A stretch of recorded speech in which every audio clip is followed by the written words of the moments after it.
Good morning, everybody. Before departing for Asia this morning, I'd like to make a brief statement about the economy.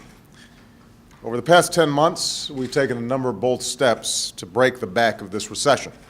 We've worked to stabilize the financial system, revive lending to small businesses and families, and prevent responsible homeowners from losing their homes. And through the Recovery Act, we've cut taxes for middle-class families, extended and increased unemployment insurance, and created and saved more than 1 million jobs. As a result, the economy is now growing again for the first time in more than a year, and faster than at any time in the past 2 years. But even though we've slowed the loss of jobs, and today's report on the continued decline in unemployment claims is a hopeful sign, the economic growth that we've seen has not yet led to the job growth that we desperately need. As I've said from the start of this crisis, hiring often takes time to catch up to economic growth. And given the magnitude of the economic turmoil that we've experienced, employers are reluctant to hire. Small businesses and large firms are demanding more of their employees. They're increasing their hours and adding temporary workers. But these companies have not yet been willing to take the steps necessary to hire again. Meanwhile, millions of Americans, our friends, our neighbors, our family members, are desperately searching for jobs. This is one of the great challenges that remains in our economy, a challenge that my administration is absolutely determined to meet.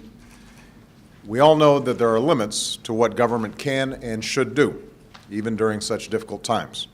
But we have an obligation to consider every additional responsible step that we can to encourage and accelerate job creation in this country.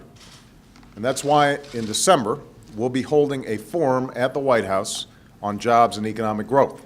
We'll gather CEOs and small business owners, economists and financial experts, as well as representatives from labor unions and nonprofit groups to talk about how we can work together to create jobs and get this economy moving again.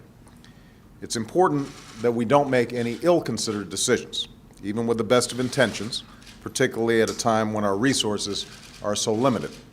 But it's just as important that we are open to any demonstrably good idea to supplement the steps we've already taken to put America back to work. That's what this forum is about.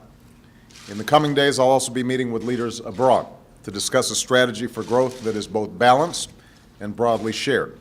It's a strategy in which Asian and Pacific markets are open to our exports, and one in which prosperity around the world is no longer as dependent on American consumption and borrowing, but rather more on American innovation and products. It's through these steps with our partners, in addition to the work we're doing here at home, that we will not only revive our economy in the short term, but rebuild it stronger in the long term. That's been the focus of our efforts these past 10 months. It will continue to be our focus in the months ahead. Thanks very much, everybody.